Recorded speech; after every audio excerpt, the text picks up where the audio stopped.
This was surprisingly simple and delicious. I'm going to cook my ground beef first using my mix and chop to crumble it. This is good for crumbling beef, sausage, and chicken. After that, I'm going to season it with a little garlic parmesan, some coarse sea and Himalayan salt, and a little bit of 3-onion herb mix. Next thing I'm going to do is chop my onions. I hate chopping onions, and I hate the teary eyes that I get from onions. But when I use my food chopper, all I have to do is make the onions a little bit smaller so they can fit in the chopper. Give it a few pounds, and in no time at all, I have diced onions. You can make them large or small, depending on how much you chop. You don't even have to use the base of this chopper. You can chop it right on your cutting board. I'm using a flexible cutting mat, and then look at that, diced onions. I like the flexible cutting mat because I can just lift it up and slide my food right into the pot. This chopper comes apart for easy cleaning.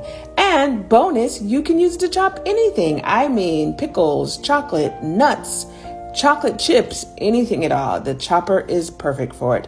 Now I'm going to add 1 cup of cheese, stir that up a little bit, then a little bit of pickles. You see I only used 2 small pickle slices.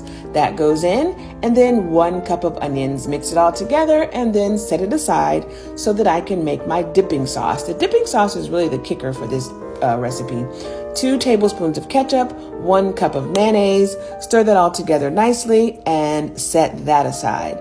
Now it's time to assemble the egg wraps. These egg wraps are actually vegan, so that's a nice bonus. This is my first time putting together an egg roll, so I was kind of nervous about how it would come out, but it came out surprisingly well and easy. The first one, I didn't really get the shape of it well, so it took me a little practice for that. I'm using my large scoop to put some of the ground beef mixture onto the wrap. Then I'm going to just fold the bottom halfway up to the middle, then fold in the sides, and then you'll use dip a little bit of water on your fingers just to make it seal better, but I didn't really need the water because it sealed rather easily. Again, the shape of this one is not that perfect, but they got a little bit better as I wrapped more and more of them and got some more practice to it. So here I'm assembling the rest of the egg wrap. See, the shape is a little bit better now. And then I'm going to put it in my air fryer after I put on a little bit of garlic oil for added crispiness. Put it in the air fryer on 2 rows, and I'm going to cook it for 7 minutes at 400 degrees. Halfway through, I flipped the rows. So I put the top row on the bottom row on the top, just so they'd have even crispiness. And they came out so nice, crispy, yummy.